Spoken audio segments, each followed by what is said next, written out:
people behind me is a massive panel we're going to be going through very quickly. The key here is it's going to go quick and fast, but I want everyone here to be engaged afterwards. So you're going to get tidbits, you're going to get slices, but everybody here will be available to have further conversations with you. Please seek them out. The goal is for us to finish up close to 6 o'clock so that that networking can happen. The other piece of this is if you're looking for the slide deck or any further information, please contact myself or anybody else on the LSpark team. We couldn't do this without the help of Welsh, so much thanks to them. I'd like another round of applause for them. Oh, sorry, now I'm going too quick. All right, sorry, one sec.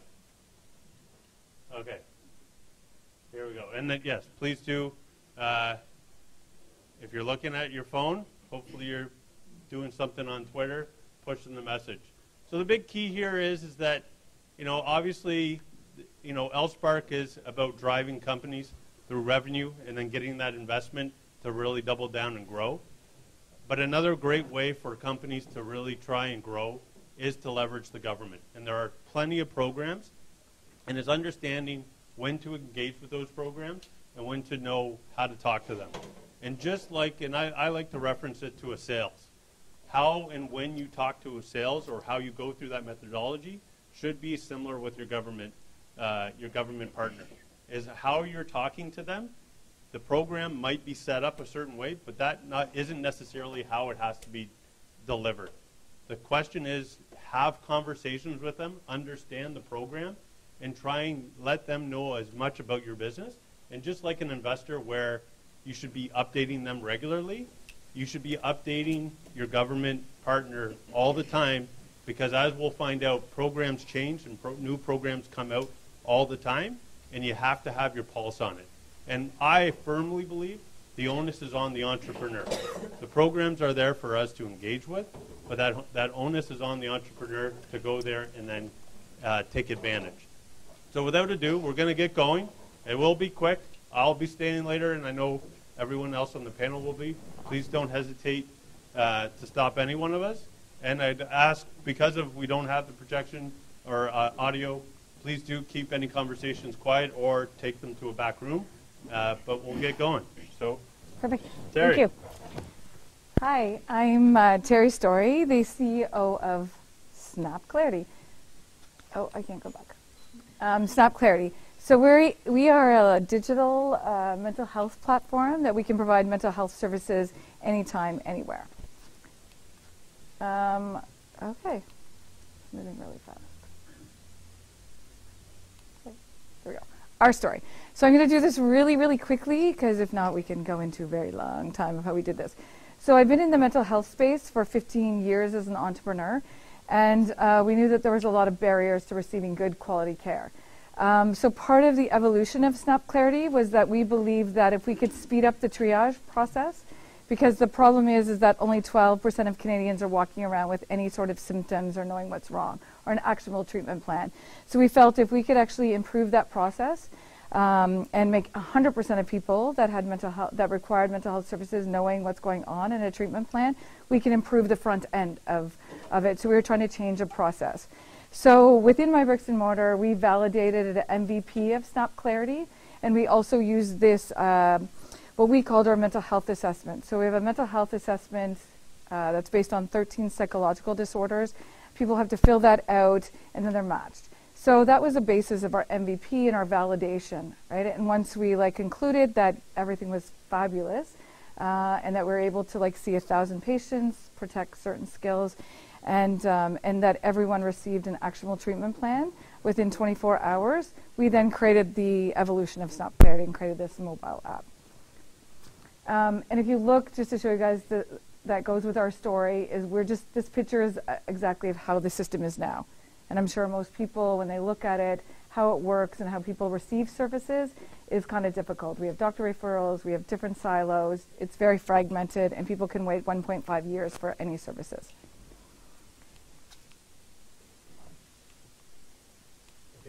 Second. Okay, so Snap Clarity is, again, our vision was help on your terms. So we believe that good quality mental health, again, should be accessible on your terms when you need it and how you need it. Snap Clarity at this point is app approved. And I'll talk to you about how the flow works. So a user, when they onboard onto Snap Clarity, they start to answer some questions. This is the personal assessment, and it can take anywhere from 5 to 20 minutes to fill out, depending on how you answer the questions. So then what happens then is that you immediately receive an actionable treatment plan. And what's really cool about this actionable treatment plan, it'll actually, and it's in a PDF form right now, is that it actually will give you self-help tools based on your risk level in that area. So example, if you are high-risk anxiety, it would give you self-help tools, which we call lifestyle interventions.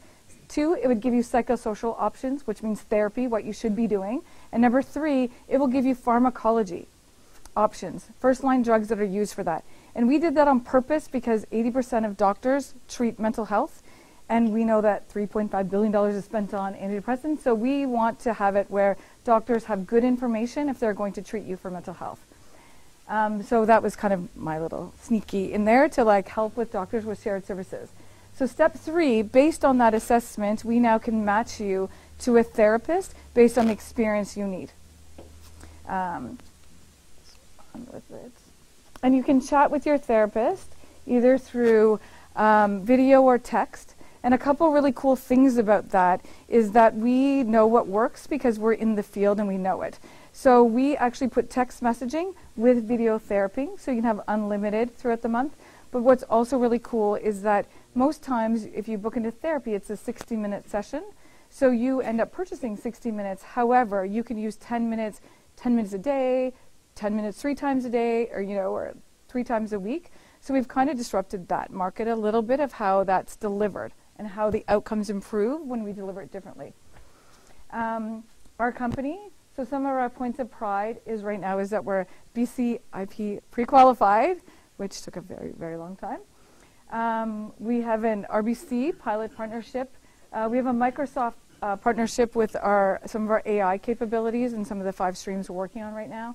A good flourish B2B sales, and we have early adopters on the Snap Clarity.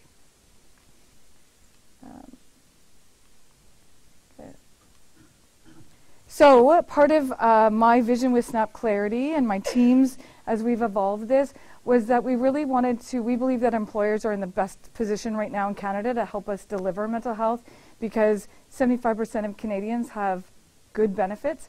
And part of the issue is that 30% of people utilize those benefits, and we feel that we need to optimize that money. And let's spend the money that companies are already spending to give employers and their employees and families the help that they need.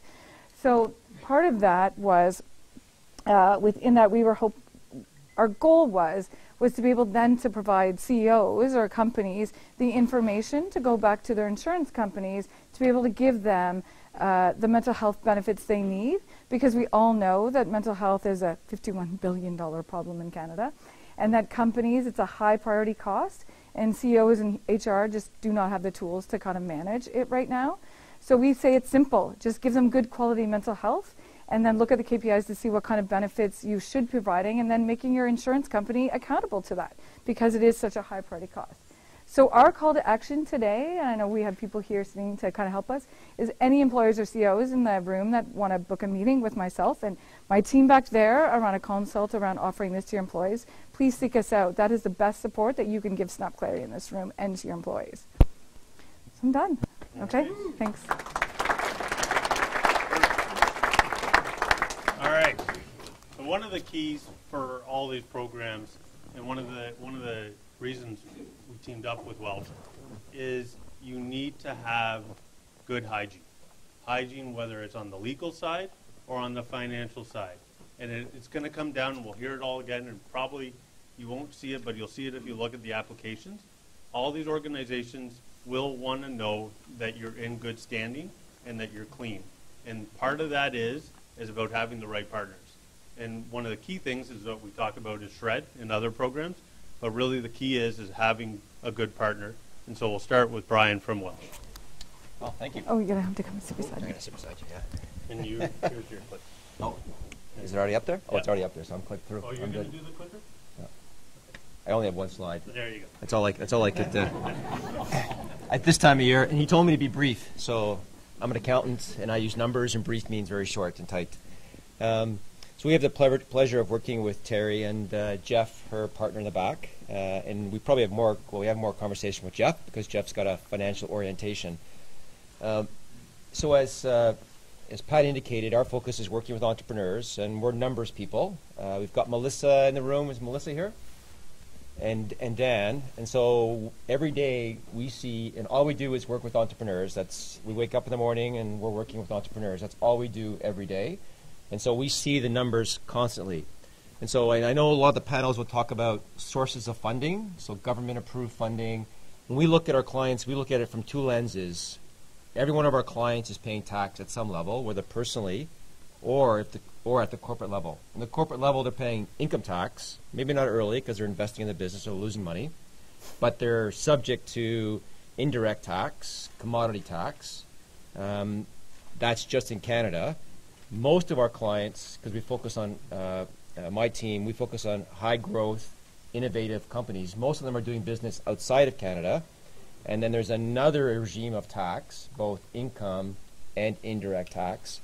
And so what we're trying to do is make sure that our clients who are working so hard to raise capital to fund their business expansion are not then taking that capital and giving it to the governments by paying more tax than they should. And so the one thing that we encourage our clients to do all the time is talk to a financial advisor, someone who understands entrepreneurial companies as early as you can in the process so they can talk to you about how to make sure you pay the right amount of tax. And it's not always about, putting your head in the sand and not paying any tax, because we live in a social society, we have great government programs, and so it's got to come from somewhere. So that's why I like to term it as you pay the right amount of tax. And the best way to do that is to talk to someone early to make sure that you understand what that means. And I'll give you some examples, just from a business expansion perspective.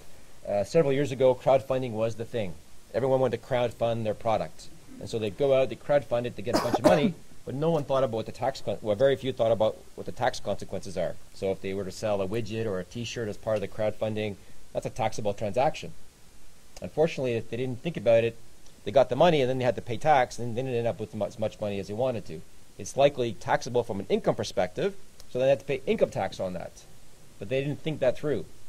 Now, if you fast forward that, some of you might be thinking about ICOs and cryptocurrency, and so now the rage is do an ICO, an initial coin offering.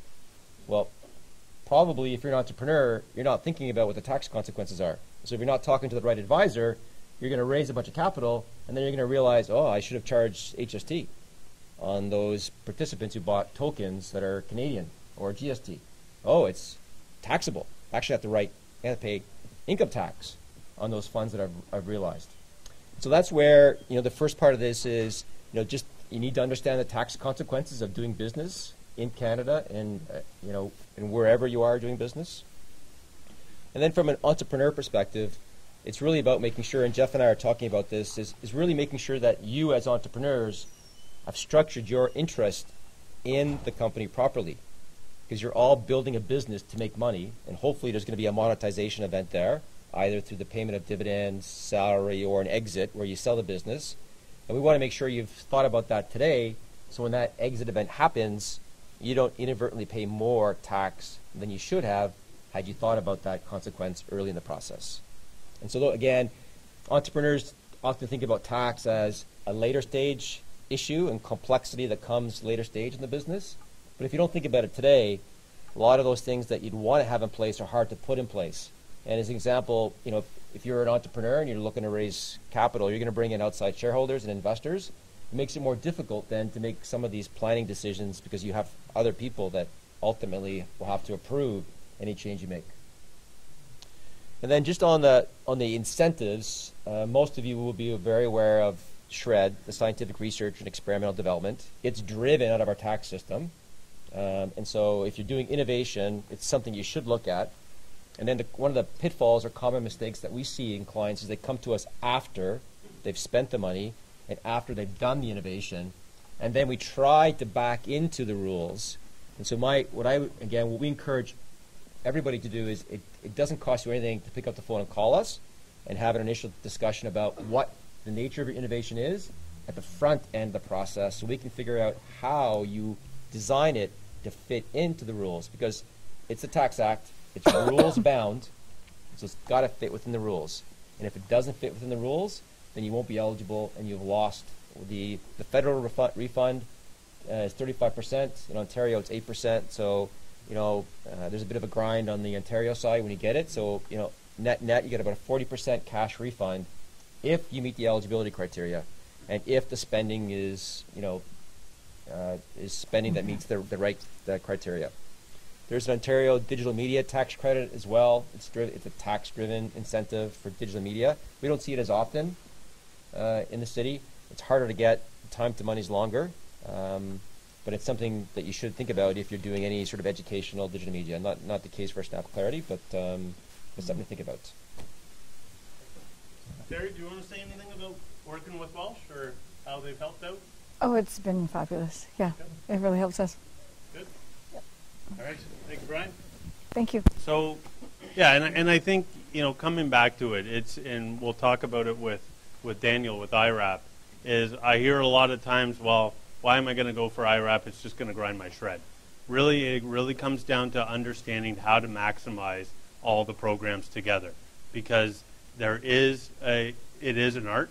It isn't a science. It is an art to make sure that you can do everything possible to extract every dollar. And that's, and that is my view. It's about how do we leverage these programs so that you can go further and be able to do. It shouldn't be a crutch. It shouldn't be something we're dependent on, but it should be something that we're using to grow. Mm-hmm. So next, I'm going to bring in Ricardo from BDC, talk about some of their programs. Depends on the remote. Oh. Yeah. There you go, sir. All right. Just one slide on a quick commercial on BDC. So you guys maybe have seen the BDC commercials, financing, advising smarts. So BDC, just a 30-second pitch here, is the only bank that devoted exclusively to entrepreneurs, about 50,000 of them across Canada, and companies like Snap Clarity, very early stage companies that we can provide support. So the three pillars of BDC, we can provide financing and advisory throughout the life cycle of the business, like I said, from like zero revenue and onwards, with flexible financing, with smart advice from our advisory. We have a practice that is national, and the smart capital through BDC Capital, through the venture capital and the growth and transition teams. A little louder, Ricardo. Louder? Louder, yeah. All right, a bit louder. So I got to, so I met Jeff, who is the money guy, the finance guy, back there a couple of months ago, and we've been chatting, how BDC can support Snap Clarity, and through the networking and Ottawa is great. So while I was talking to Sherpa Group, and that was how we connected. So and I just met Terry today, since she's the go-to market person. So in talking to Snap Clarity, understanding better the business, and it's really a fascinating story, first of all. And in terms of how we can support a company such as Snap Clarity, I mean, we have so many different areas that BDC support businesses, but I would say, the top four of access to working capital, starting a business or buying a business and investing in technology. Those are the areas that we could support Snap Clarity, within a year or so time frame. So BDC has up to $150,000 in a term loan that we can provide to very early stage companies, even if they have no revenue. Louder, Ricardo. We like to provide. Stand up if you don't. Just because people in the background Yeah. on our time. All right. So I'll speak louder. So we can provide that capital from the very early days, and so like we like to fund the go-to-market strategy, such as where Snap Clarity is at the moment. So they're on the cusp of starting to get sales, and that's where we like to come in. So in the form of working capital as a term loan, typically a 6-year, very patient capital. We're non-demand.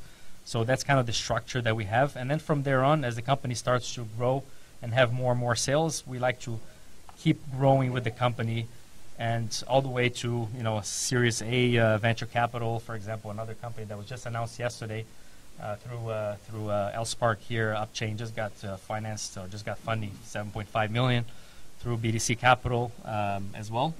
So we have really, like I said, throughout the life cycle of the business, different options.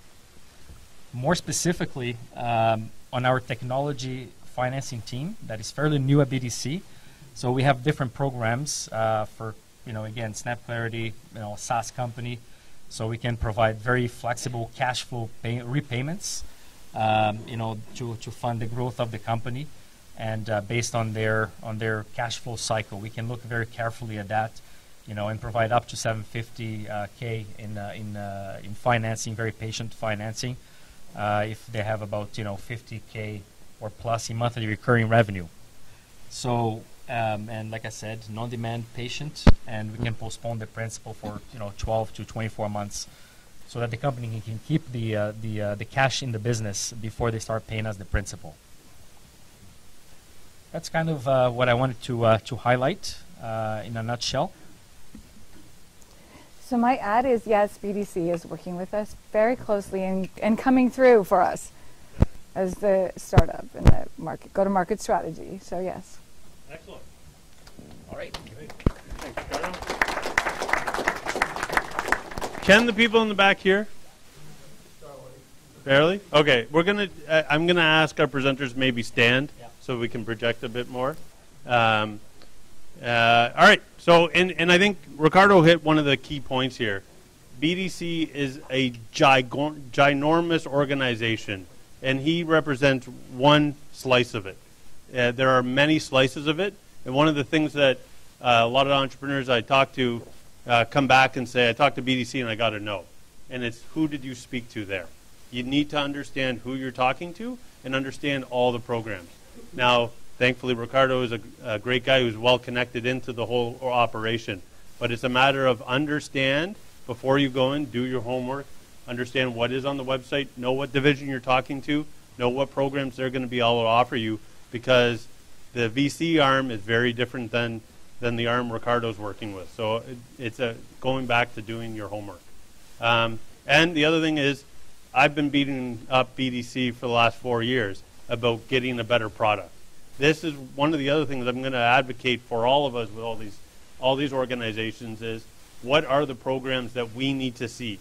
The government is here to put programs in place that we can utilize to then grow our companies. We can't be silent. We need to be vocal in saying what are the things that are working and what aren't. And so that is one of the big pieces. And to see the program that was a pilot coming on full time at BDC is a huge step in the right direction, because for those companies not doing $300,000 in monthly recurring revenue, now they're starting to get something that is more meaningful. And we'll hear later of RBC doing something that is also meaningful for entrepreneurs. But next, we're going to bring up ICTC with Sarah. Hi. Hi, Terry. Hi. So ICTC is a national center of expertise for digital economy in Canada, and providing services, research, policy, and capacity building programs for Canadians for almost 25 years. So Terry, how difficult is it to find good talent?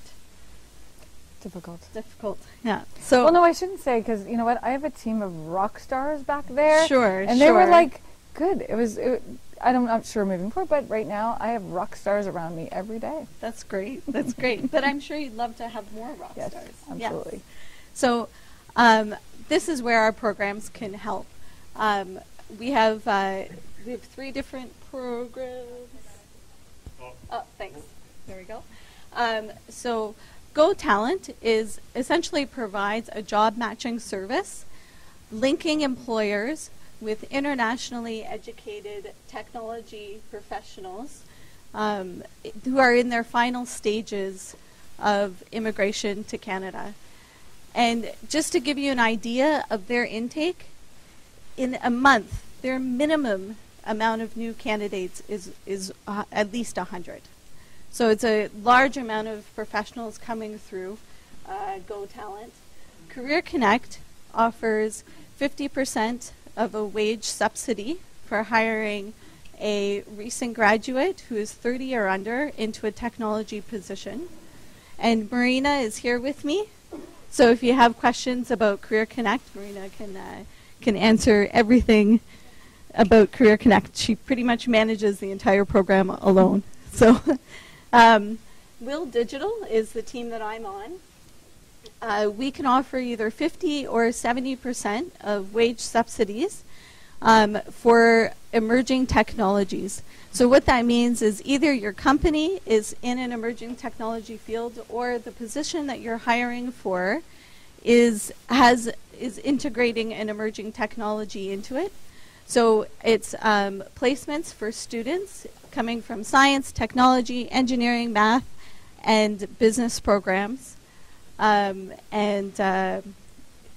so it's a great program, and very passionate about it. So Terry, how great would it be to have a whole team of students working on an AI project for you? I would love that. So this is the other area where the Will Digital team can help. Beyond the subsidies, the program goes beyond that and helps employers link with academic institutions to create partnerships, and also to explore new ways of integrating learning into the workplace. So just in a nutshell, ICTC, the team works super hard to bring the labor and the talent that you need and labor market research to your doorstep. So that's ICTC. Thank you. You're welcome. Thank you. So I want to make sure everyone got that. Career Connect and Marina can give you almost $12,000 if you're hiring someone under the age of 30. So, you know, again, it's one. And how many people had heard of ICTC before today? So maybe 20%. So this is one of those ones. And again, the program's changed. The program, and so you need to go back to the, you know, bookmark these organizations, and please go back on either a quarterly or bi-yearly, because they come out with different programs. They get funding at different times, so you need to be engaged and understand. They can only do so much to broadcast out, but it's our responsibility to go to that next level. All right, next we're going to bring up Daniel Sakeley with IRAP. All right, sir. Stand, eh? Yes, you do. Hi, everybody. So I'm with IRAP, the Industrial Research Assistance Program. I'm standing in front of Terry, okay. And I'm an industrial technology advisor. I, unfortunately, am not the industrial technology advisor that is taking care of Snap Clarity.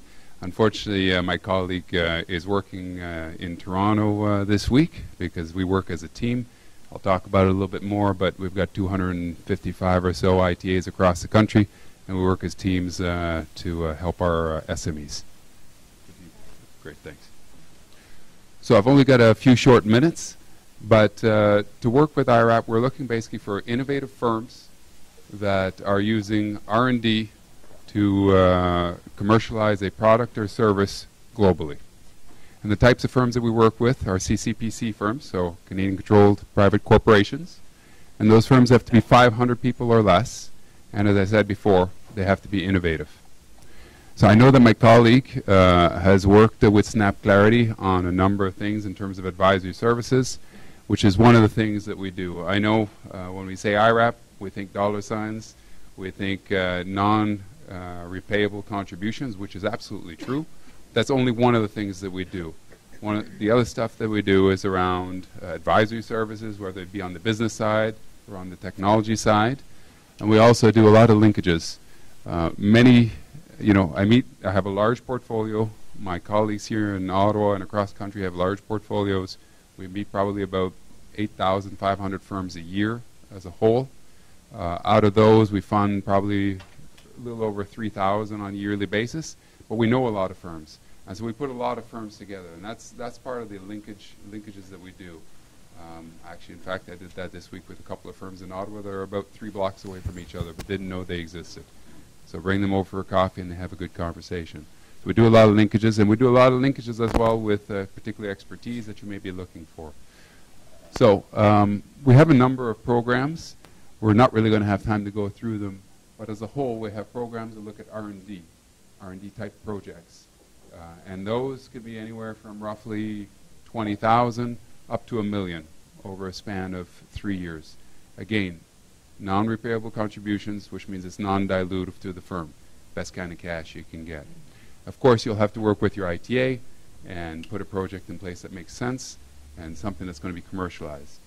We have a number of youth projects, whether it be focused on green type technologies or on just generic any other sector. And those typically are around 20,000 in terms of the amount that IRAP will put forward for those type of projects. We also have something referred to as the Canadian Accelerator and Incubator Program. This is where IRAP is able to fund incubators and accelerators across the country. In fact, I'm sure a number of you have been to Invest Ottawa, a number of you have been to ELSPARC, and maybe some of you have been over to Queen's University in Kingston. And there's a place called Innovation Park over there. And these are all incubators and accelerators which IRAP has helped fund in order to provide services that we either don't have the capacity for or maybe the skill set for.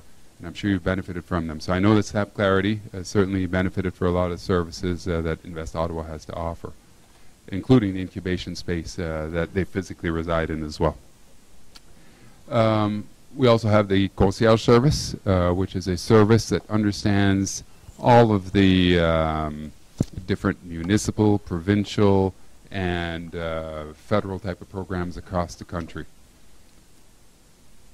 And we also have a couple of programs focused on international. We don't really have time to go in detail on them, but basically we have a number of industrial technology advisors that are focused on different markets and to help our firms basically go global. So on that note, I think that's it. Thank you. Terry, do you have anything you want to add? No, it's great, yeah.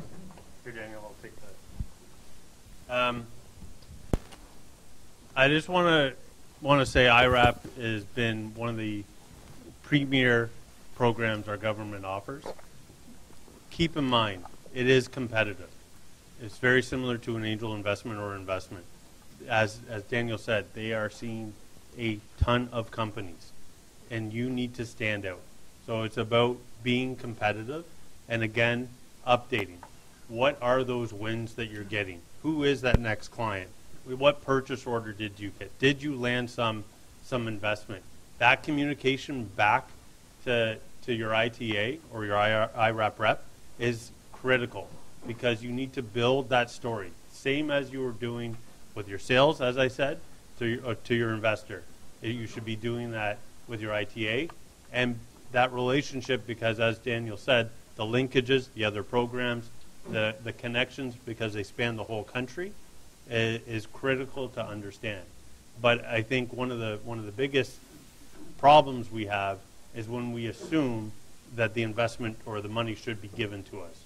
It is a fight. It is competitive. So you need to give the argument of why you should be receiving it. I like to just use, for example, Terry Matthews, who's our backer, talks about IRAP in 1974, I believe.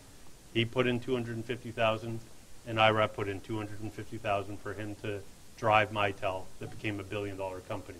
And he openly talks about that investment that IRAP paid in him made a significant difference. So I just want to call that out. All right. Next up, we're going to bring up Marcelo with the province of Ontario. Hello. Hi, everybody. Hello. Hello. Hi. So I want to talk to you about the Ontario Investment Office. It's part of the Ministry of Economic Development and Growth, and it's all about growth, hiring more people, exporting, and becoming bigger and bigger. And one of the programs we have to offer is the Export Market Access Program, which allow companies with a great product that you have to go to other countries. And we'll have, this program will pay 50% of your travel expenses. If you want to go to a trade show, it will cover 50% of the cost. If you pay, let's say, $20,000 to go to a trade show, you get $10,000 from the Ontario government. You can go and visit customers. You can do a market study. There is money for market study. And also we have another program. It's called the Ontario Export Fund, that if you're looking to hire an export manager, it will pay 50% of their salary. So it will pay up to $40,000, 50%. So if you pay somebody $80,000, you get $40,000 year one and $40,000 for year two. So you get 50% of their salary, $80,000 in total maximum from the Ontario government. We have a new website called the Small Business Access, which will guide you through all the different programs we have, especially for small and startup companies where you're looking for anything to do with regulations, programs, etc. So very, very useful website. You know, you just go there and it links you to many other programs. Another option, and I don't know whether, you know, sometimes you're looking to hire co-op students. Ontario has a tax credit for the co-op students. So when you apply, you file your tax return, you fill a form, and you can get some money, cash. It's similar as SHRED, but you get some tax credit as well.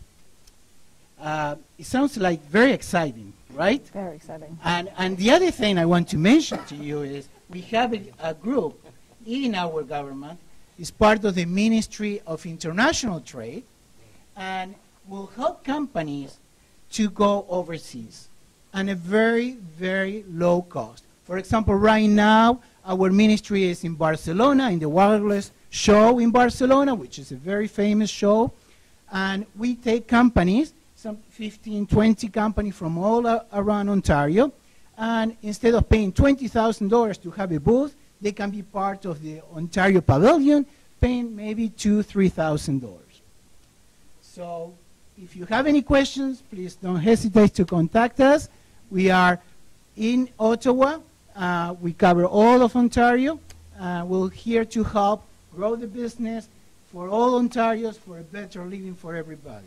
Thank you.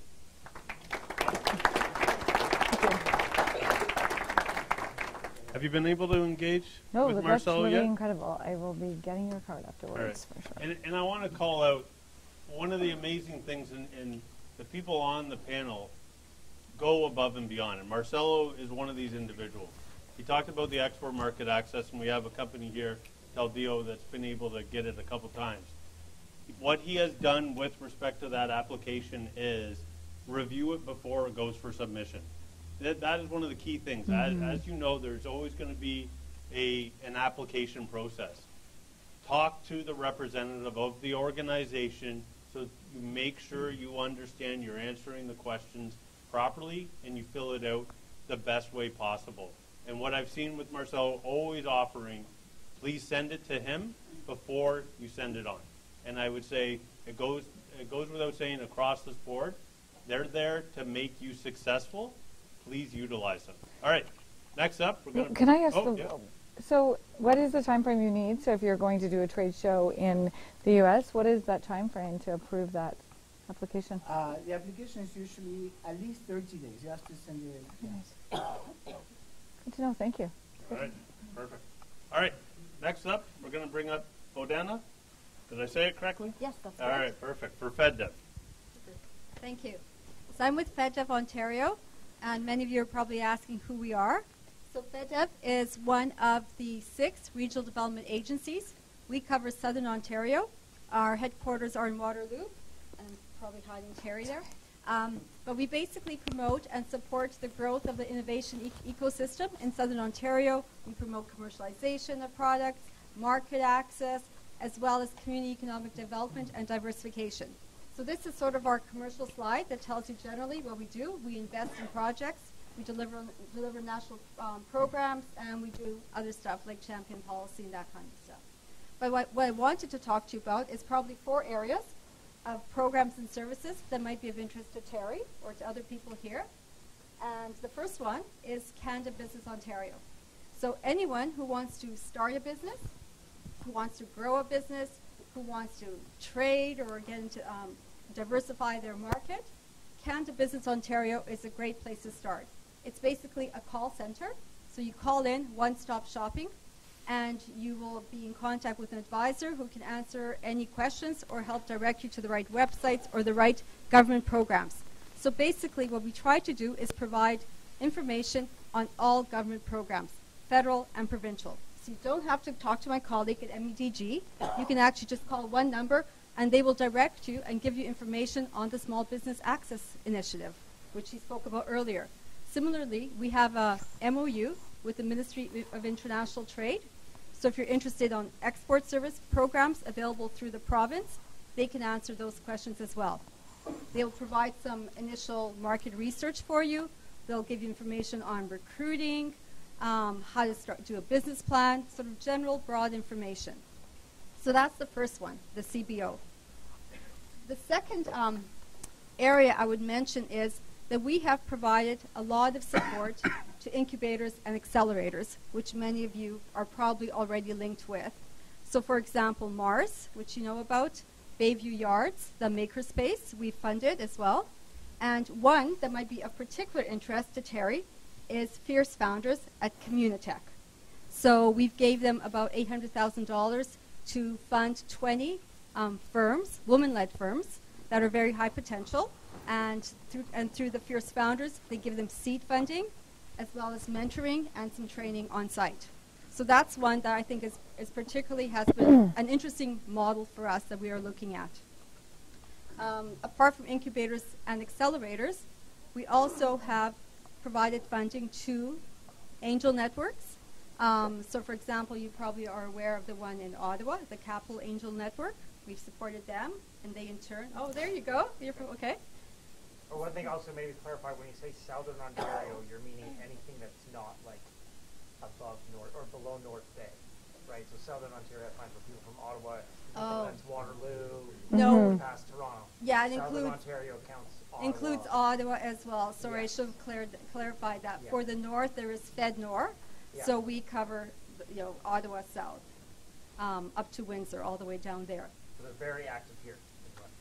That's right. We're very active here. So Bayview Yards, Capital Angel Network, various companies. So through the Capital Angel Network, there's seed funding available for companies. There is also co-investment in some companies as well. So we are pretty active in the whole Angel Network area. But the final fourth area that might be of interest for startups is we have in the past provided repayable contributions, which are essentially loans with flexible terms similar to BDC and others. With the new announcements in the budgets, we just received our 5-year renewal, so we are waiting to take a look at what our suite of programs will be going forward. So I don't want to talk too much about the details of that program, but we anticipate we'll be continuing to support scale-up, market access, entrepreneurship across the province or Southern Ontario to be specific. But we have various services, programs that can assist you, and we're happy to help. You can reach out to us or call us at the Canada Business Ontario as well. Thank you. And have you engaged with So, FedDev yet? I am part of the Fierce Founder program from Okay. Communitech Hub. I worked with Danielle Graham for a long time, who ended up sending me to New York.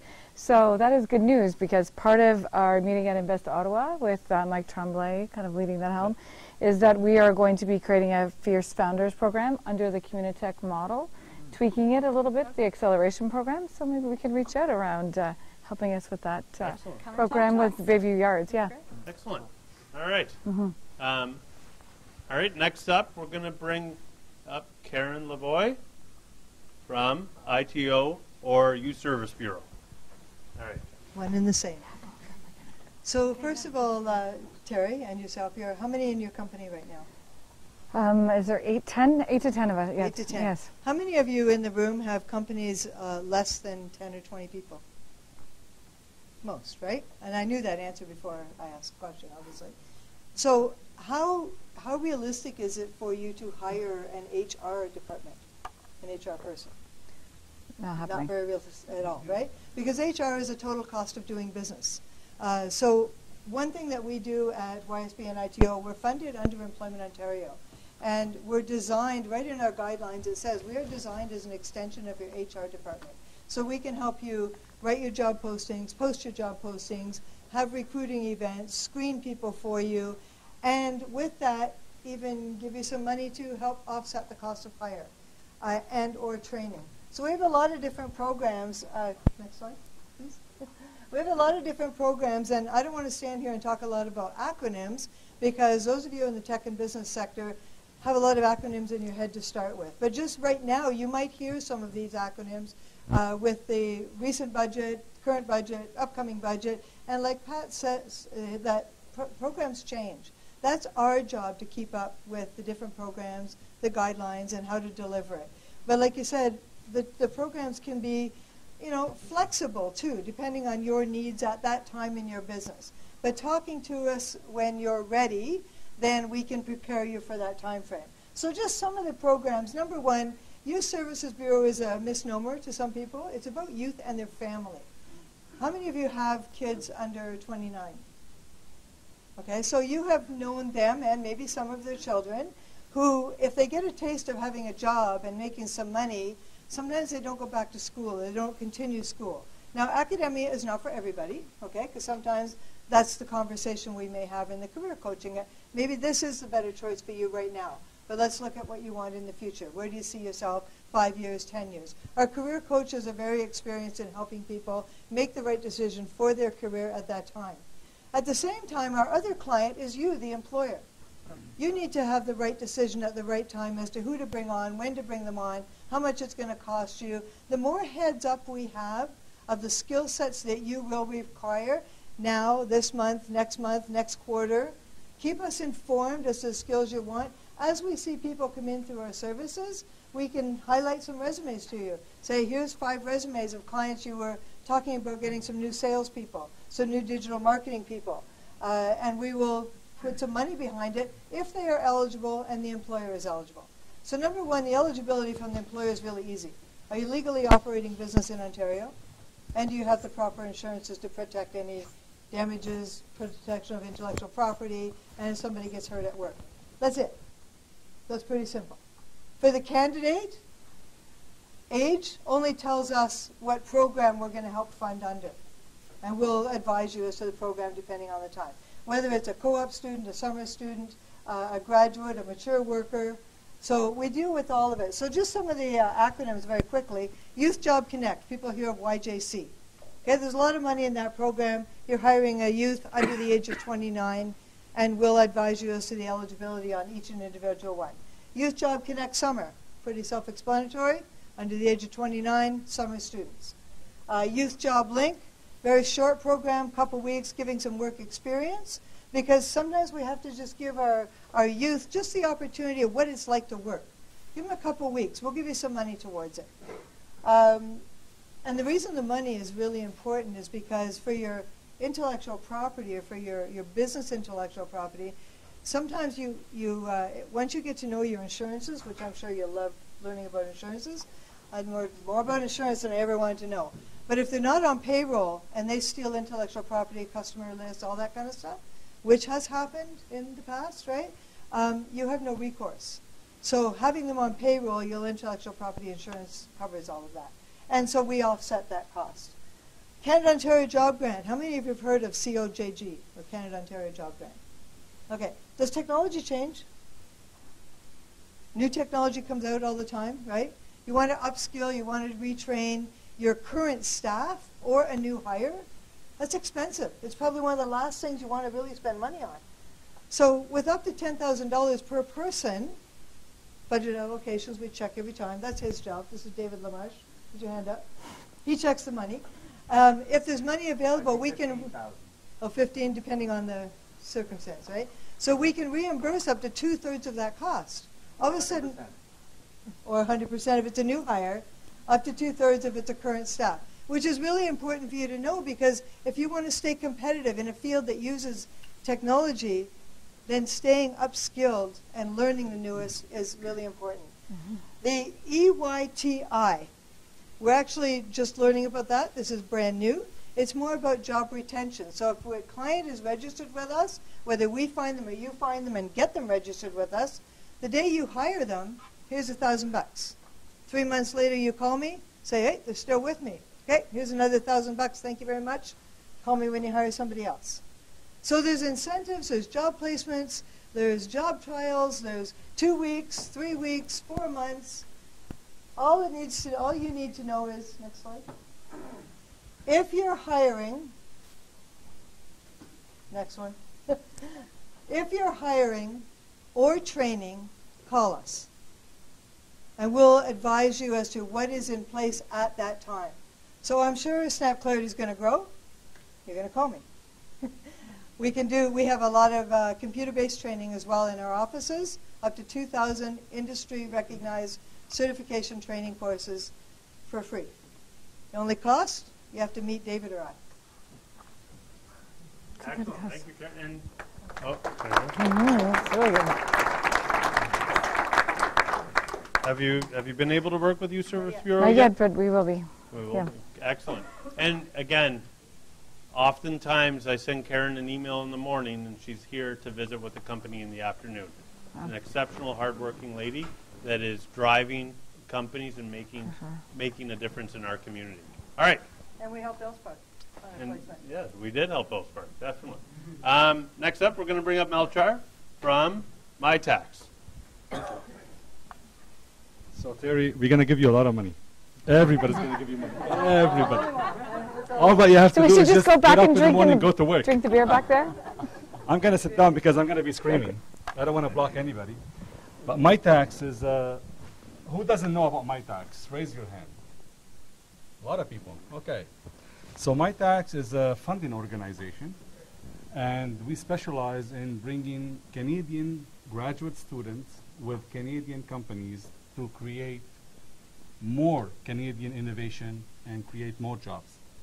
So once you're settled and you're cruising and you want to innovate the next level, or if you still want to innovate, we can connect you, or if you have a connection with the university, a professor, graduate students, we will actually be your partner in the sense that we will co-fund all the requirements for having graduate students working at your company. That's good to know. Okay, so I'm just going to talk quickly about some of the who's playing with the slides? Oh, okay. So Mitacs has several programs similar to many of the funding organizations. I'm not going to go through them all. Some of the numbers are on the wall and on the top to actually show some of the progress that we have, some of the retention that we have, some of the hiring that happens because of us. So we are an organization that funds research and development. And we do it with all universities across Canada. And we provide support to all the industry. Now, what we need is we need a corporation that's running, that is stable, and that's looking to innovate. And we will match them with university professors if they don't have any. If they do, that would be great. That's even better for us. And we work with masters, PhD, and postdocs. We have programs around every single level. Now, I can't say this in public yet, but eventually we will be growing which, entities of education we will be working with. So there may be others than just universities coming on board soon, in about a month or so. He just wants to say it. I can feel it. He's like it just needs to go, right? Like. So that's basically it. I'm not going to take a lot of time. A lot of people talked about funding, so that's what we do. Perfect. Now, on the screen, 2 people. Myself is on top, Melchar. You can call me if you're an industry. And the second person on the bottom, Dan, is if you're a student or a professor at a university in Ottawa or anywhere else, you can contact him. Or either one of us would work. Perfect. We'll be talking Thank soon. All right. Thanks, Mel. Well, if that's yelling, Mel, man, I would have liked to grow up in your house.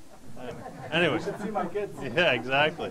I do want to say, I believe what Mitacs, we need to stop thinking of just R&D tech. What they can touch any discipline within the university, whether it's psychology, sociology, history, art, whatever it is. And the key here, and what I believe how a young company, because I think there is a overhead to work with a university, and it needs to be at the right time. But if you do have a deep connection with a prof, it is definitely worth going after. But the key here is, for me, if you're trying to convince your board to do something, you're looking at a new market, or you're trying to analyze, you have an idea on doing a new UI. Why don't you go and engage with Mitacs, potentially leverage an idea you have that you can do sometime 12 months, 18 months down the road. And I think that's the value to a small company. I think larger companies are really able to maximize on it, but it's a matter of, as a small company, how are you using it effectively? Because there is, again, there is effort and work, and it's going to take you away from what you're doing, so you need to be strategic. And thankfully, Mel will give you this advice, or come to me, I'll give you this advice. All right, next up, we're going to bring up Nick from RBC. Hi. Hey. Access, hi. Hi, everyone. So I'm Nick Albright. I'm a commercial banker with RBC Knowledge-Based Industries here in Ottawa. We're a specialized division of the bank that just supports tech companies here and across the country. And they range anywhere from startup, literally the day they incorporate, all the way to publicly traded. So I thought I'd just talk a little bit about how we support companies in the early stages, and then where we can sort of take them down the road a little bit. So I think Terry would attest to this. We spend a lot of time at the early stages focusing on the foundational elements. So, we get the bank accounts open, we get the cash management open so you can move money around, we get the foreign exchange, we get the business visas so you can, charge expenses. We get the deposit arrangements open so when the money arrives, there's somewhere for it to go. So we find that's really important because, you don't have time necessarily to do that. Down the road, when you really start to scale and or, the money arrives, it's too late then. So we try to get that out of the way early so that you can just focus on what you want to do. As time goes on and you start to scale, that's where we can introduce other elements of supports. A lot of times it's more credit-based. So if you're a traditional tech company, you might have accounts receivable and inventory. We can help with that. In terms of financing, shred ITCs, we can finance that. In certain situations, we can help with term money, if you're looking to do an acquisition or equipment. And lately, we're spending a lot of time doing software as a service financing, where we structure the operating line limit based on a multiple of your recurring revenue, rather than traditional things like inventory and accounts receivable that most SaaS companies don't have. And I think also we partner a lot. That's one of our strengths. I think everybody on the panel, we have some sort of partnership in one way or another. A lot of the government organizations, if you guys are in, it helps us to some degree get our credit applications over the finish line because there's that extra element of external validation. BDC and EDC, we partner all the time on different types of credit facilities and financing needs. And I think the other element that we offer is there's a lot of internal partnerships as well. So we've got a mergers and acquisition team. They're here every month in Ottawa for companies that are looking for liquidity or to exit. We're always happy to have those discussions, even 5 years before it happens. And then also internal partnerships as well. We've got a direct link to our innovation group in Toronto, and we love to support our Ottawa companies. So if you're looking to sell into the bank, we've got a direct channel that we can make the introduction. And then certainly this new pilot that I just learned about last week, Zach told me about it. We're looking forward to trying it out. Apparently that's coming soon. So, so that's about it. I'll be around after and reach out via LinkedIn if you have any questions. Thank you. Oh, go ahead. Patrick also asked me. I was going to beat you up on it anyway, so go ahead. Yeah, so there's a new offering that just came out last week for companies who are backed by NACO angels. Which Capital Angel Network is a NACO member? Yeah, so is every angel within Capital Angel Network by default a NACO member? Yes. Okay, so that's perfect. So, pardon? Yeah, that's fantastic. So now we can offer an initial credit card for early stage companies up to 10% of the raise. So if you raise $500,000 from a NACO-backed angel, we can offer a $50,000 visa based strictly on the strength of the enterprise. None of the cash security or personal guarantees that that might be in other structures. So it's just based on the strength of the enterprise. So we're excited about the program. It was just announced last week. Yeah. Thanks for the reminder. Thanks, Nick. All right, Terry, did you want to? Oh, sorry. And I can definitely. Part of Snap Clarity, and I know tonight we're talking about it, is like our biggest champion has been RBC. As I sit in this room, they're being our biggest cheerleader to Snap Clarity, from introductions to networking to everything. So right from like the initial onset, and some of our biggest deals moving forward with sales was due to RBC. So and they stand behind, they're aligned with our mission around providing good mental health. And they continue to do that by talking with Snap Clarity and using us and networking with us. So it's an incredible relationship. And one thing that I found with RBC is that I think a lot of entrepreneurs think it's a very slow moving, or, this government moves slow. They move very fast. So it's been incredible, and thank you to RBC for support. So I just want to make sure everyone understood what Nick said. You can now get a credit card on the investment from a NACO member. And so as Nolan said, Capital Angel Networks, anyone from Capital Angel Network is a NACO member. This is huge, because now getting access to that capital to be able to grow your business is significant. And so I really want to applaud the bank for taking a huge step forward and being proactive and putting something different into the market. And I think it's a huge place. So thank you, George, and thank you, RBC. All right. And I think the other thing Terry just said, and I think it's critical, it goes with, with all our partners here, but especially with our private partners, RBC and Welsh. It's a matter of, as you engage with these advisors or these service providers, what can they do for you? It's not just the services of the products, but who do they know, who are they connected with? Welsh is deeply connected in the nonprofit world, have connection and offices down to Toronto. Our RBC is obviously a national company. Who can they introduce you to that you need to talk about your program? And that is one of the critical pieces that isn't going to be on a slide, but it's that relationship, and that relationship that you need to foster.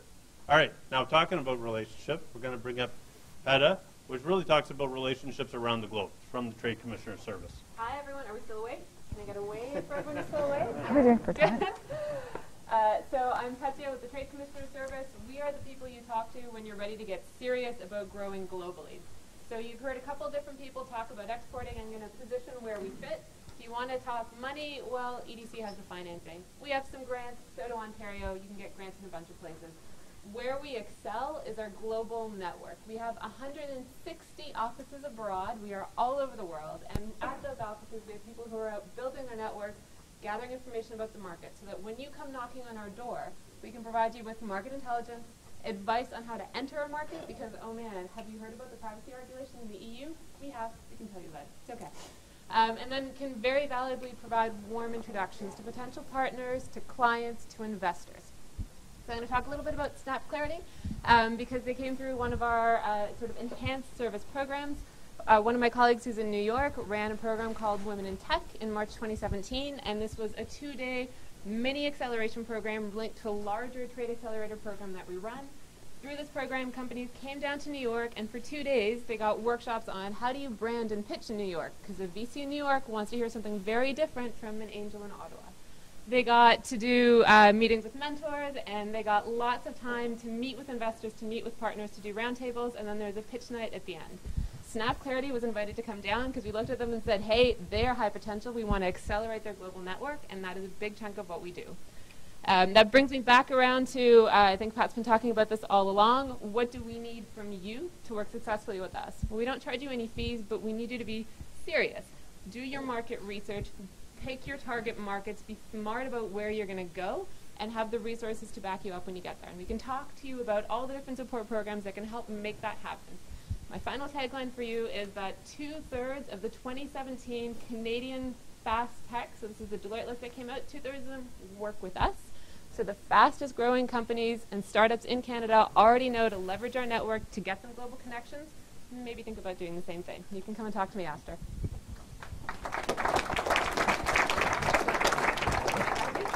Excellent.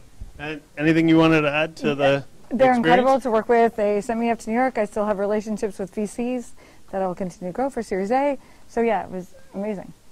And I think the other thing, they operate typically in the capitals in all the jurisdictions, correct? Not always, but typically in the capitals. If you're traveling and you need an office, you're obviously a small company, you can leverage their offices to host your meetings. So you're going to do 8 meetings with customers in Rio. You can use the Trade Commissioner's office. Pardon? In some cases. In some so oh. Have space for that everywhere? Push for it. Ask them for it. So, but can That's one of our enhanced services. So we sort of get the services everyone gets. Those are the 4 that are up there. And then when you show if you have high potential and are committed to a market, so like Snap Clarity, then in some places we provide office space or you can use our space. But that's not one of our standard features. But we just to let everyone know, we do get a space in New York. So if I need to go to New York, I call Ventura. Brian is like, come on in, work from here, meet people there. So it's great. And it's at a great central tech hub. So we can do it, but this is, again, show us the seriousness of what you're doing, and then we can keep it up. And I just want to use an LSpark example. Interlocate, one of our companies from 2 years ago. I happened, the head trade commissioner from London came over, was here, had a meeting with him, talked about what his focus is, where his deep connections were primarily in retail, very similar to what Interlocate was doing. Was able to connect him with Yulia, the CEO of Interlocate. Interlocate then now is heading over to the UK, where they are setting up meetings with significant retailers in the region at their offices to drive revenue for the company. So again, it really comes down to where you're at, but another piece to really leverage. All right, we're going to bring up Megan from EDC. All right. I have not yet had the pleasure of meeting you, but it's nice to meet you, Terry. I'm Megan Malone. I work with Export Development Canada, or EDC, so sister crown corporation to BDC. Like the Trade Commissioner Service, EDC is really here to help you do business outside of Canada. So I know we have export in our name, and traditionally people think of export as moving things across the border in freight and so on. But really, exporting means that your customers are outside of Canada. So the minute you have a customer or you're engaging with a potential customer outside of Canada, you're an exporter. And that's really where we come in. So we're Canada's export credit agency. Most of the OECD, if not all of them, countries have an ECA. Our reason for being is to help you do business outside of Canada. So we do that through both paid paid products.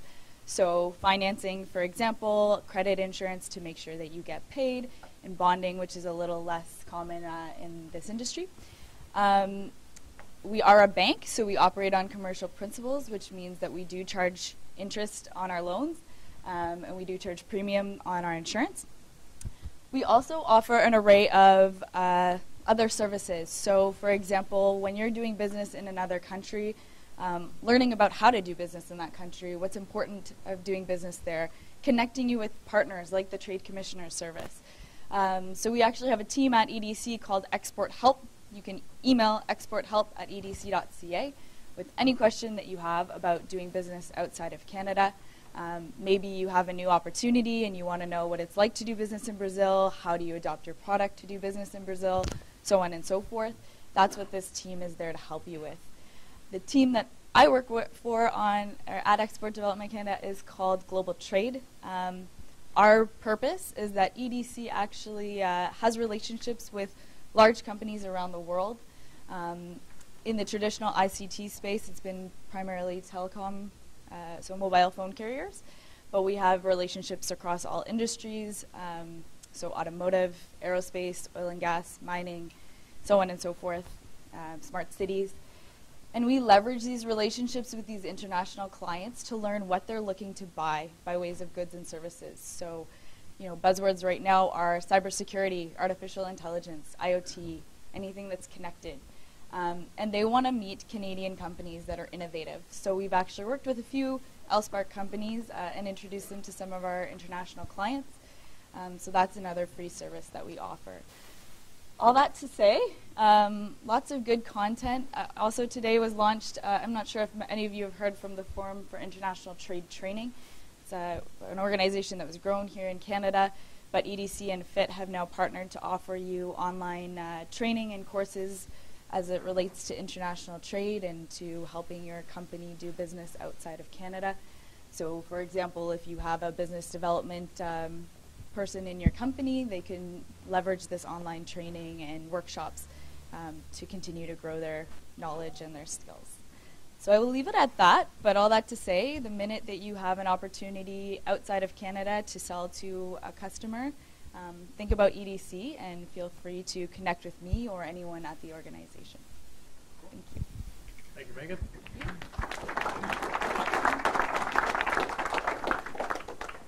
I'll ask again, Terry. Have you haven't had an opportunity? I will soon. Yes. Okay, there you go. Excellent. So I'm going to beat up on them for a second. This is, well, no, and this is, this is, I think, the role of the community. We need EDC to adopt to SaaS. We're a SaaS accelerator. EDC does not work well right now with SaaS lending. What we need to do as a voice is tell what. I can just see Nick ready to jump in for us. So. Do they?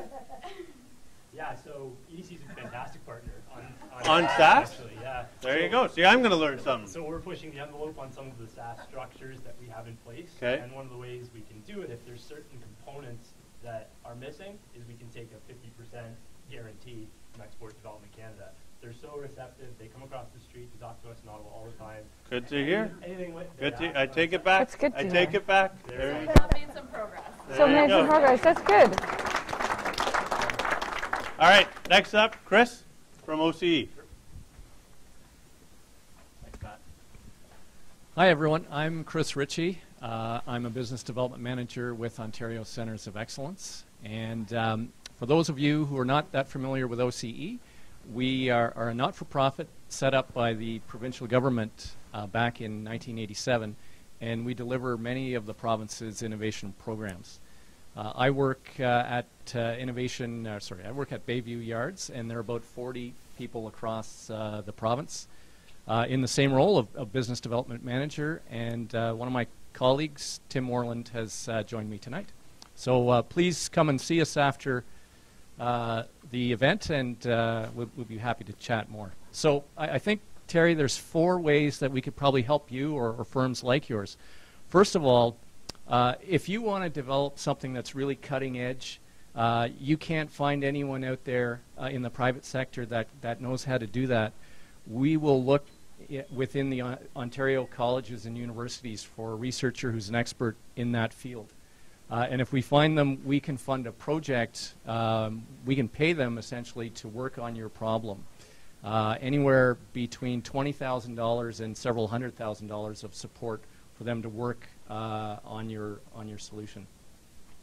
Second, our internships. So if there is a research project that you've been thinking about undertaking, it's not.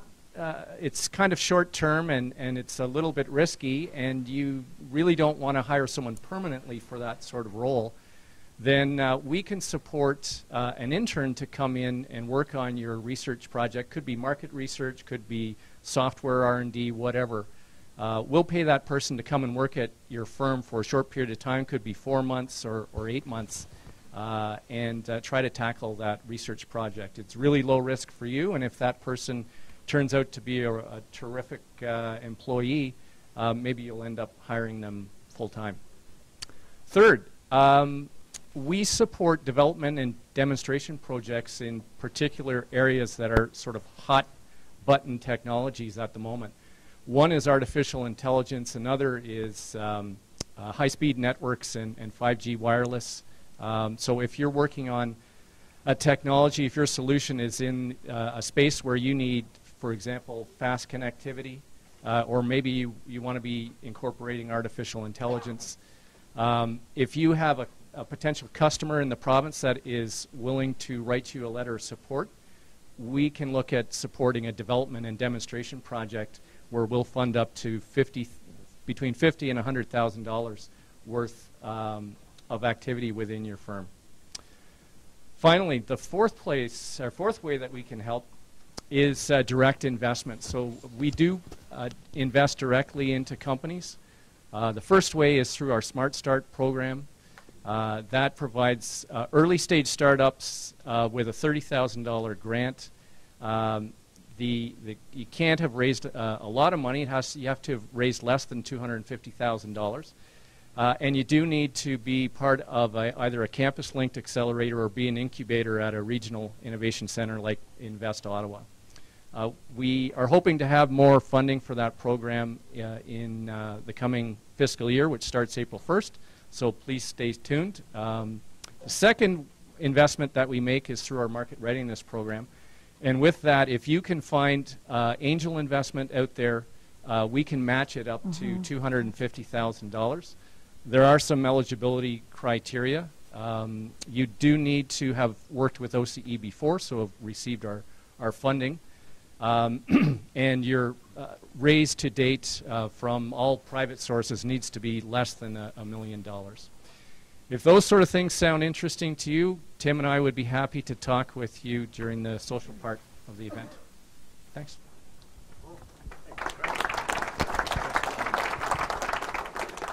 Oh, my regular question here, Terry. Have you been able to leverage Yes, yet? I work with Crystal. We're trying to leverage something right now. We're in talk. All right, there you go. Good. All right. Well, we're happy to have Nick Quane, the new Director of Innovation at Invest Ottawa, come and speak to us. Thanks, Nick. Thank you, Pat. So I'm going to come at this from... What are we doing this? To the right. Is that right?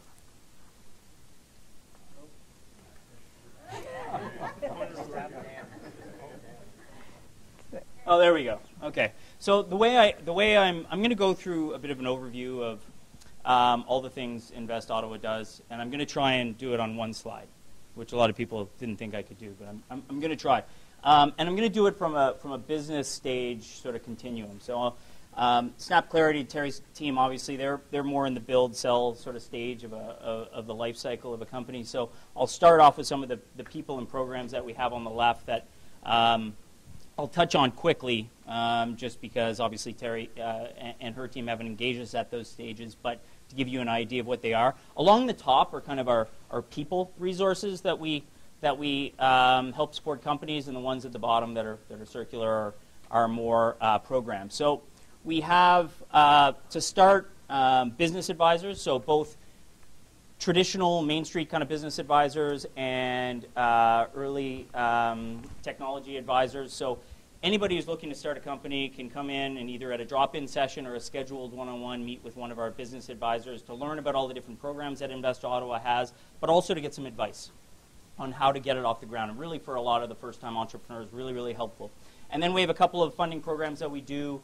The Summer Company and Starter Company, really for first-time entrepreneurs. Summer Company is for students, and 3 and 5K with respectively in terms of the funding that we do, and a whole bunch of support that goes along with that. And then we have workshops and seminars. So anybody who's been to Bayview knows that we average more than one workshop or seminar a day, ranging from some of your business 101 stuff, like how do you file your tax returns, how do you incorporate, to some very specialized ones like formulating an IP strategy or to starting a restaurant. So, and a lot of, we have thousands and thousands of people going to these seminars every year to be able to get some business basics, as it were. Beyond that, we have our incubator. Oh, I'll go back one. Didn't want to show that too early. It doesn't matter. How many people have been to Bayview, to our location? Actually, a lot of familiar faces. How many people were there this week? Yeah, so it's a great facility.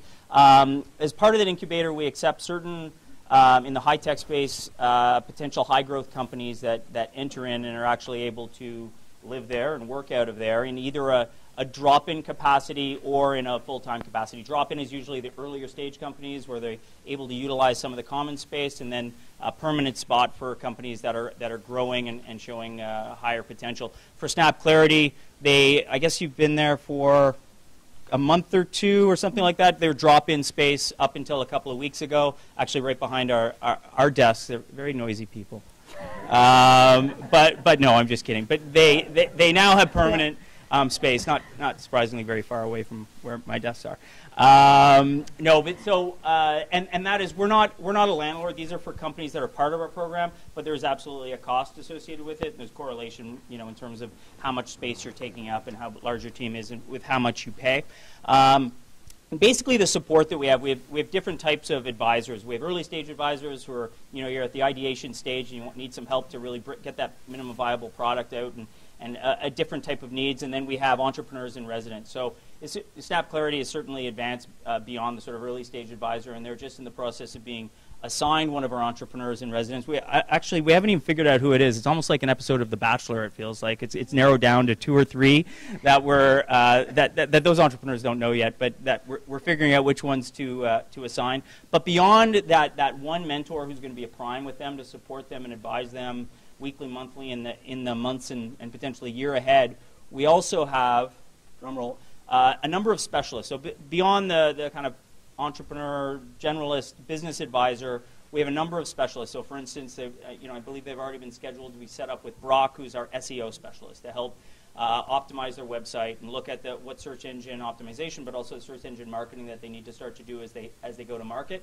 But we also try and match it up on the ones that they need. So we have a UX design expert, but they have Joel, who's one of the city's top UX people. So they don't actually need, or world? City, whatever, right? Just go, yeah, right. So really, we're trying to go to the lowest hanging fruit here of what do they need the most, and a number of other specialists beyond that. And then, oh wow, that one quick. Then we have the market insights team. This is one that I have to say I was not aware of when I came in to Invest Ottawa, of the amount of depth of value that we give to companies with our market insights team. So it goes across a number of different areas. First of all, there's some basic market intelligence about the size of the market that you're tackling. Certainly if you're going to raise money or you're starting to do some business modeling of trying to figure out the size of opportunities that you're going after, that can be very helpful.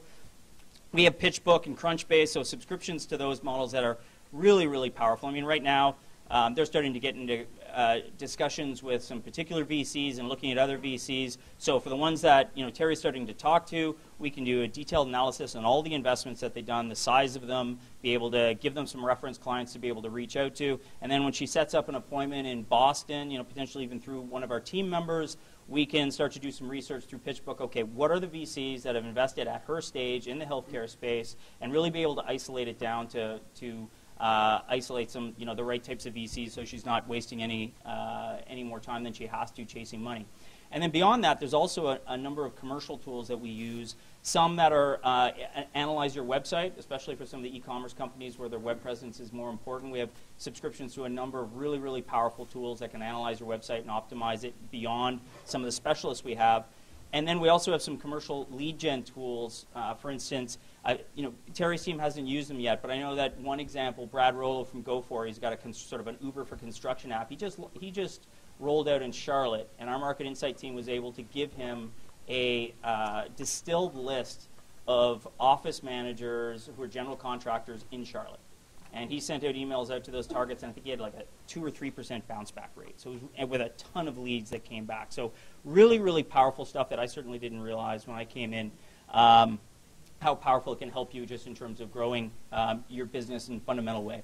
Then a couple of things that popped up there right after that. We have, you'll see on the far side of the entrepreneurs in residence, we have growth coaches. So as Terry's team advances beyond really the product market fit, they know they have that strong product market fit and that validation. They have sales marketing resources in place, and they're really ready to hit jet fuel. We kind of graduate them more to different types of coaches, not necessarily former entrepreneurs, but these are execs that used to be with a high-growth company, either in sales or in marketing or in HR or in customer user experience, and they've been with a company that's gone from 2 to 15 million or from 4 to 25 million, because that's a different skill set. Once you're hitting that sort of 1 to 5 million, you want to breach that divide. Really, we transition them over to a bit of a different team to help them grow that business. And then we also have a global expansion team that works in-house. So, for instance, I was referencing, setting up VC meetings. That team works specifically with our group. I know they've set up some VC meetings for 3 of our companies later this month in Boston. And I should mention, the global expansion team is also sort of steps outside of the other programs that you see above, the specialists, the entrepreneurs and residents and growth coaches. Those are for companies that we are engaged with as part of a sort of Invest Ottawa portfolio company. The global expansion team works with all Ottawa companies, so that's an opportunity for anyone to be able to reach out to Blair's group. And then beyond that, we also have peer groups. So I know Terry and her team reached out to me about this today. Specifically, you know, an entrepreneur in residence or a mentor is great, but being part of a peer group, so a group of your peers, fellow entrepreneurs, facilitated by a mentor, and we're doing peer groups in specific specialties. So we have a peer group on search engine optimization. So we have a lot of companies where their web presence is really important. So the CEOs or the head marketing people of those companies get together monthly with our SEO expert and talk about best practices. And really, really powerful when you can get into the room with some of your peers, hear some of the problems that they're having, and hear that mentor solve some of those problems, because some of those issues are the issues that are coming down the pipeline for you. And we have those for sales. We have those for HR. We have a number of different specialized peer groups that are becoming really, really powerful. And then a couple of last programs, IBM i3 program. It's an artificial intelligence AI program that we're doing with IBM. It's actually funded, I believe, through OCE. Terry's group doesn't need it because they've already struck a really sweet deal with Microsoft, I think. But anybody who's really delving already deep in AI or has ambitions of taking a turn in AI for their business model should talk to our team about this. It can help fund, build prototypes, be able to give you free advice for AI advisors and experts who can come in and help you sort of craft your strategy on the AI side. And the scale-up program, hopefully, it won't take too long for Snap Clarity to get there, but this is a bit of the deeper end of the pool. It's an Ontario program that we run that is for companies 5 million or more, or between 5 and 25 million that are growing by 20%, I believe.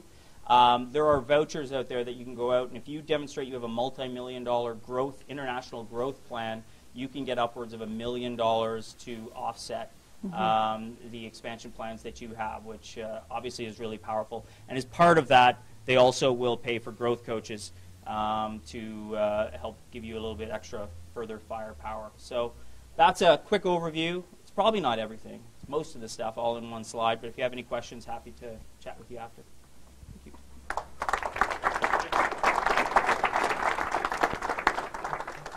So Terry, did you want to give a couple comments about your time at IO? Yeah, it's been incredible. I think that you're understanding a little bit.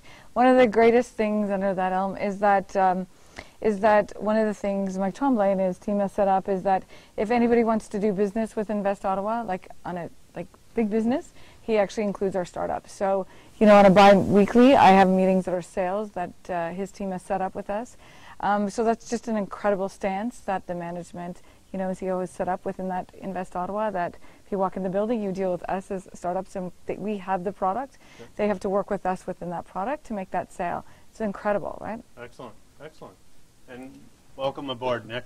Thanks. Just want to let everyone know IO is a partner, or we're a partner with IO, and it's been a great relationship that we've had the last 4 years, and welcoming Nick on to the new team. All right, we got one more, and then we're going to get back to some drinking or some eating, and I want everyone to be safe. I want to recommend that. All right, Stéphane Belanger from Innovation Canada. Hi, Terry. You know, I think if they came up with like The Bachelorette in Canada, this is what it would look like. And I'm like the last guy. I have no chance. We haven't even gone on any one-on-ones, so I don't like the outlook for me. Oh, that is very funny. So a little bit of trivia. Who said this?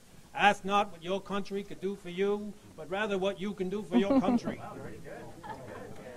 Who said that? Kennedy. He was wrong. You should ask what your country can do for you. That's what Innovation Canada is there to do. Answer that question. We can click the slide. You've all wondered, what can the government do for me? That's one thing, for sure. And I'm glad you said that. Give you money. Because I think that's what people think. They think it's about the money. Let me see if I can just get to... There we go. That's all you really need to know is the website. What can government do for you? Okay. You guys are startups, so let me try to talk your language. Imagine a world where instead of understanding 10 programs in an hour, you can understand 1,000 government programs in a minute. And government.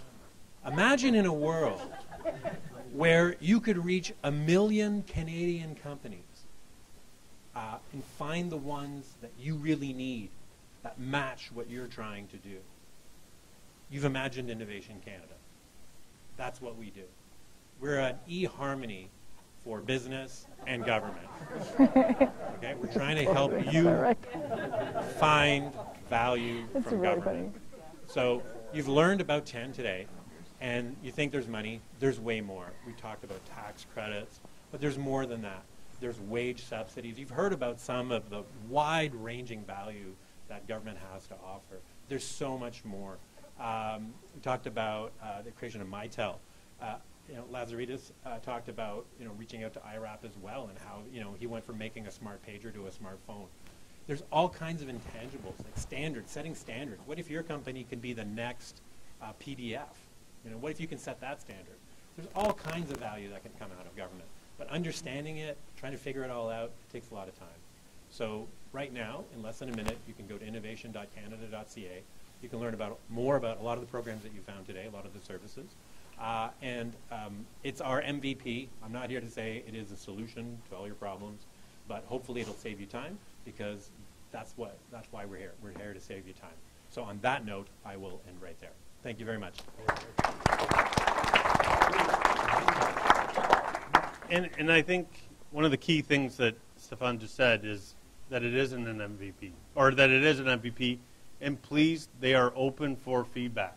The only way, again, any of these programs are going to improve is by providing feedback. So if you go on it and there's a frustration or something that can be augmented, please do reach back out to him and his team. They've been very engaging with us to trial the program with companies. So I highly encourage you. All right, we're going to take maybe 2 quick questions, and then we're going to get into my final notes. Anyone want to ask a question? All right, here we go. Question for Ella.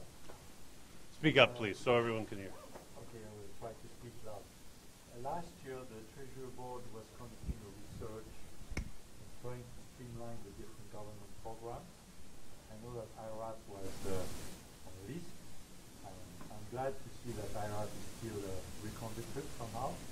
What I would like to know is whether there have been any changes in the program from 2017 to 2018. Any changes in IRAP, or is it still the same? So the federal budget just came out yesterday. I saw a few things around IRAP that looked positive, but I think there's still a little bit of time to digest what we saw in there. But as a whole, I'll just say that I'm sure there's some new things to look forward to. Okay. Good. All right, last question. And remember, I think everybody, I'm going to say it for them. They're all going to stick around, so you can get them after. All right, Jordan? So for Brian from Welch, I love the fact that Welch is actually observing ICOs and crypto these days. As anybody who listened to my talk here a couple of weeks ago will know, we all like ICOs around here. But I guess my question is and I'm hoping you can actually shed light on it, is how can we even begin to think of taxation on ICOs when the taxation regulations aren't even out there? Yeah, it's a slippery slope, but I guess my caution to people is to not go down this path without being informed and understanding what the consequences are. It is a bit of the wild, wild west, and the tax system hasn't caught up yet. But what we know from history is they'll want their, they'll want their piece of the action, and so. Sorry, second part. Apologize, Patrick. Would you advocate then some sort of retaining, like in your accounting, let's say, not that I'm an accountant, but would you advocate that people take whatever they might raise out of an ICO and put some aside for the eventuality? Well, I think you have to plan. You have to understand what, because not every, and you would be more experienced in this than me, but I don't think you can characterize every ICO as the same. So there could be some differences between one ICO and another. So an initial coin offering that could have a different outcome from a tax perspective. But the point that I was trying to make is don't walk in with blinders, but don't put your head in the sand. You need to understand there's a consequence to a transaction where you're raising money and you're offering third parties tokens or something. And the Canada Revenue Agency they fund programs by taxing business activities. That's a business activity. Is it the raising of securities, or is it the sale of a good? Is the token a good? You need to inform yourself and understand what the issues are, and then you need to pick it. And you can't do that by just going, I'll worry about it when someone comes and asks. That's a bad approach, and generally when that happens is the money's gone. And then the companies spin out of control because they don't know how to deal with it. Okay. All right. So I'm going to wrap up here. First, I want to thank Terry. Thank you, Snap Clarity, for being here. If we could give her a warm round of applause. As she said, she does have her team. If her team wants to raise their hand, they're happy to talk. The thing she did mention is she's looking to talk to more companies, so please do engage her or the team. Also, this couldn't happen without Welsh. Thank you, Brian. Thank you, Kyle and Brittany. Yes, thank you, guys. I also want to thank the Techopia team. Thank you, Techopia, for coming out and supporting. Obviously, everybody, if you're not picking up the OBJ or taking a look at Techopia, please do. Subscribe to their channel. Carlo is putting out some great content on a weekly basis. Next, I just want to call out a couple of my team members. If we have Marco Janacek and Mike Leginski, we are talking with early stage companies. If you are an early stage company thinking about you're on the path to engage with LSpark, please do book time with us. We're meeting with people regularly. We want to meet with you early so that we can tell you about our program, understand your business, and be able to give a hand. You know, we're playing in this ecosystem. We want this ecosystem to grow. For us, it's about engagement. Please don't hesitate to reach out to Marco or Mike or myself or the rest of my team that I want to thank Jamie and Aaron as well for helping make this event happen. Lastly, if you're not already, please register on LSparks to get our newsletter. We will have our SaaS showcase where our most recent cohort will be taking the stage to do a pitch. That is April 17th at the Brook Street. We're hoping to get 400 to 600 people out there. It's going to be in conjunction with our partners at Invest Ottawa and some other partners in the city. So please do mark that on your calendar and wait for that announcement to come out shortly. So please enjoy responsibly. If you're not, come talk to me. And if I could have our team stay here for a second, we'll just do a quick photo. But let's do some networking. Thank you, everyone, for coming.